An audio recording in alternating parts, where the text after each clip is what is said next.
Hello everyone. आज का topic है मिसेस डैलोवे, जो वर्जीनिया वुल्फ ने लिखा था।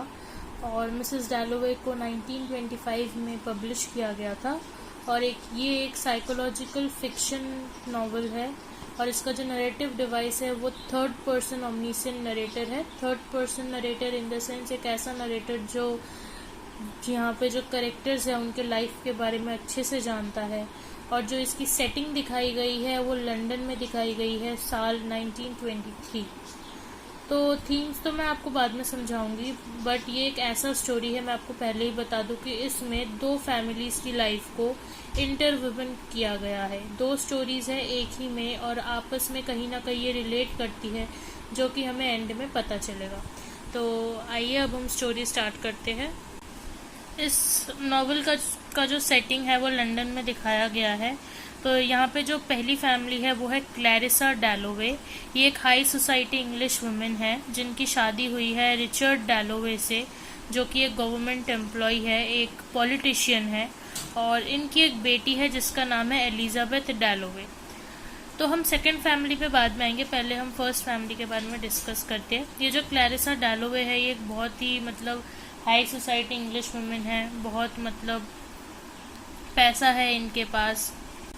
बट क्लैरिसा का मूड थोड़ा फ्लक्चुएट करता है। वो कभी भी बहुत खुश हो जाती है, कभी बहुत उदास हो जाती है, कभी भी किसी चीज़ को लेकर वो स्ट्रेस कर जाती है। तो कहीं ना कहीं इनके इन सिम्टम से पता चलता है कि ये कहीं ना कहीं अपने लाइफ में कुछ कारण के वजह से डिप्रेस रहती है।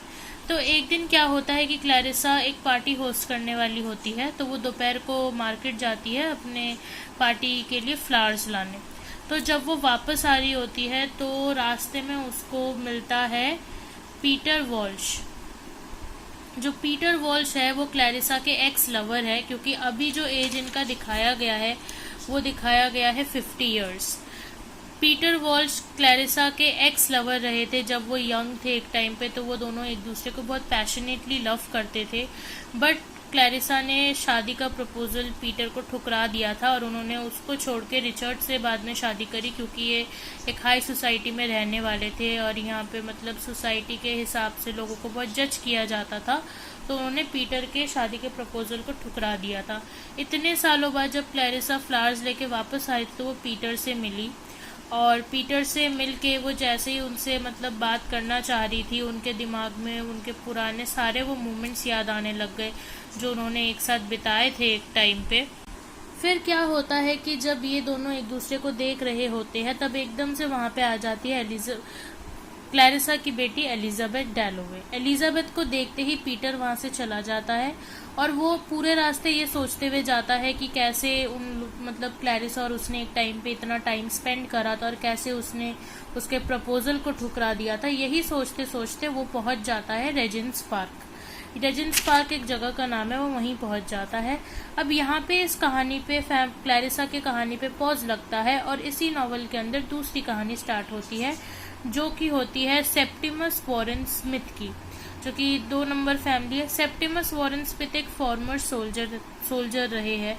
वो पहले एक आर्मी में काम करते थे और वहाँ पे उनको शेल शॉक मिला था। शेल शॉक जो आज के टाइम पे हम बोलते हैं पोस्ट ट्रॉमेटिक सिंड्रोम, कि वहाँ पे वॉर के वजह से उनको शेल शॉक हो गया था। उनको इल्यूजन्स होते थे, हेलुसिनेशंस होते थे। तो अगर मैं आपको यहाँ पे सेप्टिमस के बारे में बताऊँ तो सेप्टिमस वर्ल्ड वॉर 1 में फौजी रह चुका था। वर्ल्ड वॉर 1 के बाद कहीं ना कहीं उसके दिमाग पे जो वॉर था वो बहुत इफेक्ट कर गई थी, जिसके वजह से वो शेल शॉक से सफ़र कर रहा था। और उसका एक दोस्त था जिसका नाम था इवान सेप्टिमस का फ्रेंड था, जो कि वॉर में मारा गया था। और इवान और सेप्टिमस बोला जाए तो बेस्ट फ्रेंड थे, वो हमेशा साथ रहते थे। और जब से इवान की डेथ हुई थी वॉर में तो सेप्टिमस को उसको लेके हेल्यूसिनेशंस होने लग गए थे। हेल्यूसिनेशन मरने के बाद भी वो इंसान उसको दिखता रहता था। सेप्टिमस सोचता था वो जहाँ भी देख रहा है वहीं पे इवान है। तो कहीं ना कहीं वो मेंटली बहुत डिस्टर्ब था, साइकोलॉजिकली बहुत डिस्टर्ब था, स्ट्रेस था दिमाग पे उसके, क्योंकि ऑलरेडी वो पोस्ट ट्रॉमेटिक सिंड्रोम से गुजर रहा था और उसने अपने फ्रेंड को भी खो दिया था। तो सेप्टिमस की यहाँ पे एक वाइफ होती है जो कि इटालियन लेडी होती है। उसकी इटालियन वाइफ का नाम है रेजिया वॉरेन स्मिथ। वो रेजिया के साथ सेप्टिमस रेजेंस पार्क में बैठा हुआ होता है और वहाँ पे एक साइकेट्रिस्ट से मिलने के लिए बैठे थे जिनका नाम था सर विलियम ब्रैडशॉ। क्योंकि रेजिया चाहती थी कि उसके पति सेप्टिमस सही हो जाए, क्योंकि एक टाइम था जब सेप्टिमस पोएम्स वगैरह लिखा करते थे, उनकी थिंकिंग स्किल्स बहुत अच्छी थी, पर उसके वॉर के होने के बाद से वो एकदम से सुन्न पड़ गए थे और उनके दिमाग में सुसाइडल थॉट्स आते थे, वो हमेशा सुसाइड करना चाह रहे थे।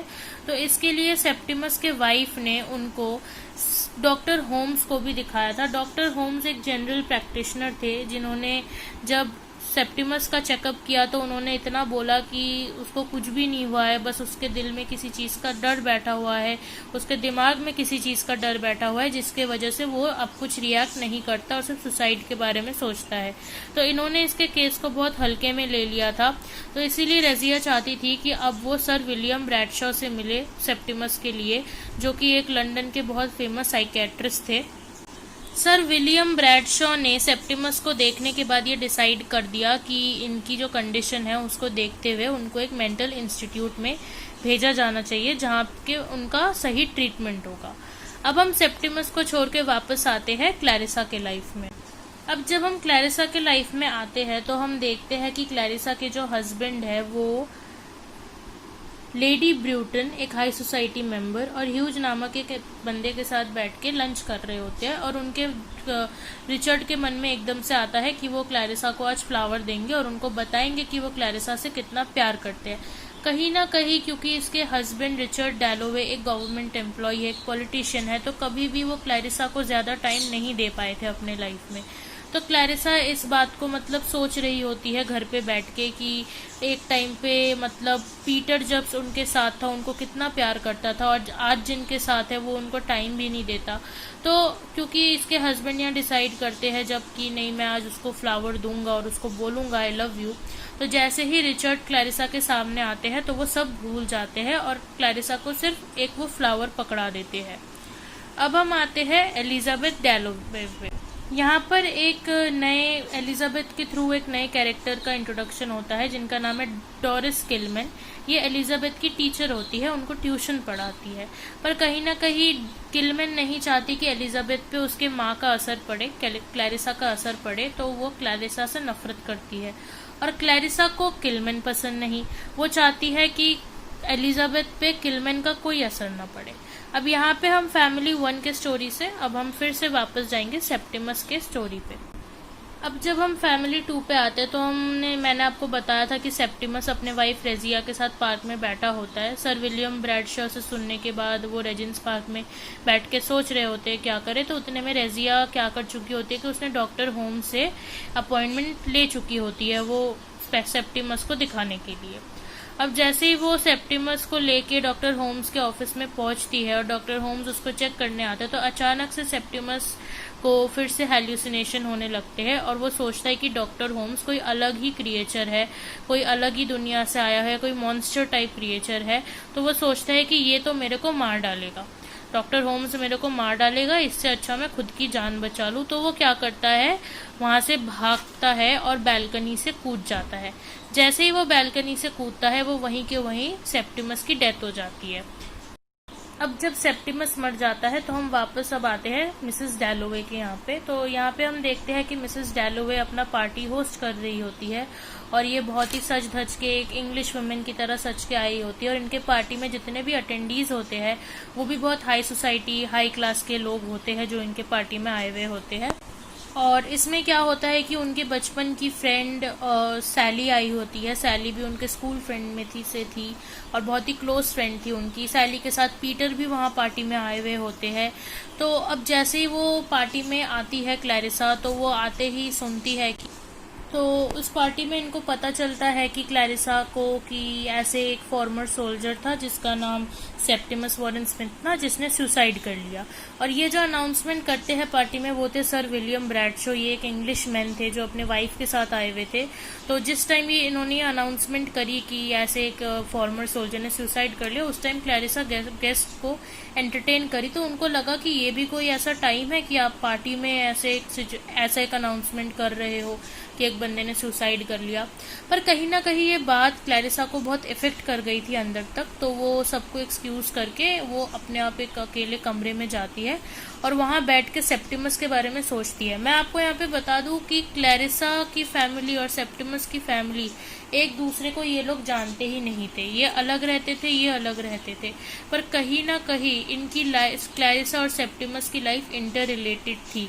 कहीं ना कहीं ये एक ही बोल सकते थे कि एक ही तरीके का दिमाग था इनका, एक ही तरीके से डिप्रेस थे ये, पर किसी न किसी रीजन के वजह से।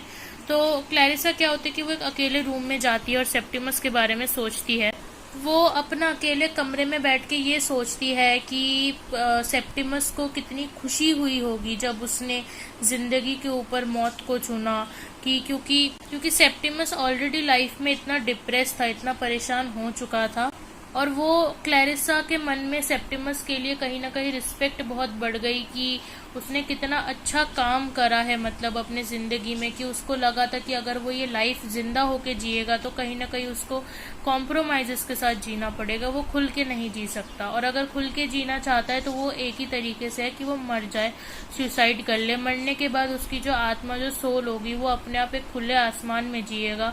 उसको कोई प्रॉब्लम नहीं होगी, कुछ नहीं होगा, कोई एडजस्टमेंट नहीं, कोई टेंशन नहीं, कोई डिप्रेशन। सेप्टिमस के स्टेप के बारे में सोचने के बाद कि उसने कितना बड़ा काम किया है सुसाइड करके, तो क्लैरिसा सोचती है अपने आप को लेकर कि क्लैरिसा खुद में बहुत अशेम्ड फील करती है कि इसने तो इतना अच्छा एक स्टेप कर लिया। क्लैरिसा के अकॉर्डिंग सेप्टिमस ने जो करा वो बहुत अच्छा था कि अपनी लाइफ जीने के लिए उसने ऐसा करा। तो क्लैरिसा फिर खुद पे अशेम्ड फील करती है कि मैंने ऐसा क्यों नहीं करा कभी, मेरे को भी सुसाइड कर लेना चाहिए था। मैंने अपनी पूरी जिंदगी मतलब एडजस्टमेंट करके ही बिता दी, कॉम्प्रोमाइज करके बिता दी। मैं कभी अपनी जिंदगी मैंने खुल के नहीं जी। तो ये सब सोचते सोचते फिर वो मतलब उसके दिमाग में आता है कि नीचे पार्टी चल रही है और वहाँ उसके गेस्ट उसका वेट कर रहे हैं।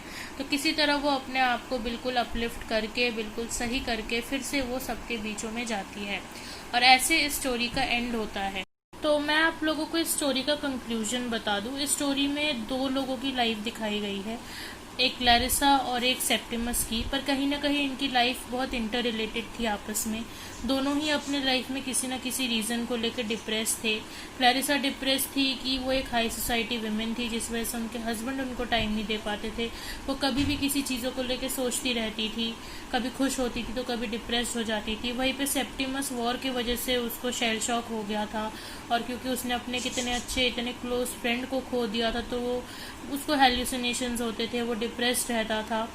तो उसके बाद क्या होता है कि एंड में क्लैरिसा को ये लगता है कि सेप्टिमस ने सुसाइड करा, वो बहुत ही अच्छा काम करा। अपनी ज़िंदगी डिप्रेस्ड होकर रहने से अच्छा है खुलकर जियो, चाहे वो मरकर ही क्यों ना हो। तो सेप्टिमस ने तो डर से सुसाइड कर लिया। उसको लगा कि डॉक्टर होम्स उसको खा जाएंगे या उसको मार डालेंगे, इससे अच्छा मैं खुद ही मर जाऊँ। तो क्लैरिसा भी कहीं ना कहीं सोचती है कि मैंने अपनी इतनी लाइफ, जो 50 साल मैंने जो जी लिए, मुझे बहुत पहले ही सुसाइड कर लेना चाहिए था, जो कि मैंने नहीं करा। पर उसने जो करा बहुत अच्छा करा और मेरे को अपने ऊपर शर्म आती है। तो इसमें ये दिखाया गया कि डिप्रेशन कितनी बुरी चीज़ होती है।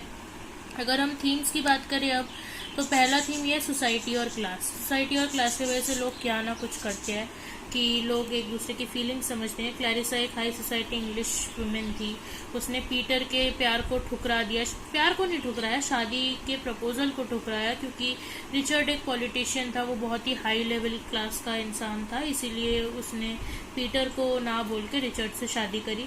कम्युनिकेशन बहुत इंपॉर्टेंट होता है। कहीं ना कहीं कम्युनिकेशन एक रीज़न था क्लैरिसा के डिप्रेशन का, क्योंकि उसके हस्बैंड रिचर्ड ज़्यादातर काम में बिजी होते थे, हाई क्लास लोगों के साथ ज़्यादातर बिजी होते, तो कहीं ना कहीं एक कम्युनिकेशन गैप बन गया था उनके बीच में। एक बार को अगर रिचर्ड उनसे बात कर लेते तो क्या पता आज क्लैरिसा इतना कुछ नहीं सोचती। Operation threat in the sense, कहीं ना कहीं सेप्टिमस सोचता था कि क्या पता लोग मेरे को एक्सेप्ट ना करे, क्या पता मतलब मैं जीऊँ या क्या करूँ। वो मतलब बहुत डिप्रेस्ड रहता था। एक टाइम पे वो स्टोरीज वगैरह, पोएम वगैरह लिखता था। तो फिर उसने शेल शॉक होने के बाद वो सब भी छोड़ दिया। फिर जब डॉक्टर होम्स आए तो उसको लगा कि नहीं, ये तो मेरे को मार डालेगा, ये मेरे को दबा देगा अपने नीचे, तो मैं क्या करूँ। तो इसलिए वो सुसाइड कर लेता है। और सबसे जो सेंट्रल थीम है वो है टाइम। टाइम एक बहुत सेंट्रल थीम है, क्योंकि कहीं ना कहीं दोनों, सेप्टिमस और क्लैरिसा, दोनों ही कॉन्टिन्यूअस प्रेजेंट में जी रहे थे। Continuous present in the sense कि वो पास्ट के बारे में ही सोचते थे। पास्ट उनके आज के जिंदगी को बहुत ज्यादा कंट्रोल कर रहा था, क्योंकि कहीं ना कहीं क्लैरिसा पछता रही थी ये सोच के कि अगर मैंने एक बार को पीटर को हाँ कर दिया होता तो क्या पता आज मैं ज्यादा खुश रहती, क्या पता आज पीटर मेरे को टाइम देता। पर ऐसा कुछ है नहीं। तो कहीं ना कहीं वो पास्ट की बातों को सोच के क्लैरिसा आज के टाइम पे डिप्रेस्ड रहती थी। सेप्टिमस का भी यही था अपने जगह पे, कि सेप्टिमस भी वॉर के वजह से डिप्रेस्ड हो गया था, उसको पीटीएसडी हो गया था। और कहीं ना कहीं अपने दोस्त को खोने का जो उसके लाइफ पे जो इफेक्ट पड़ा था वो भी बहुत बड़ा चीज था। कहीं ना कहीं वो भी पास्ट में ही जी रहा था, और उनका पास्ट ही उनके आज के टाइम को कंट्रोल कर रही थी। आई होप आपको ये नॉवल समझ आ गया हो। Thank you.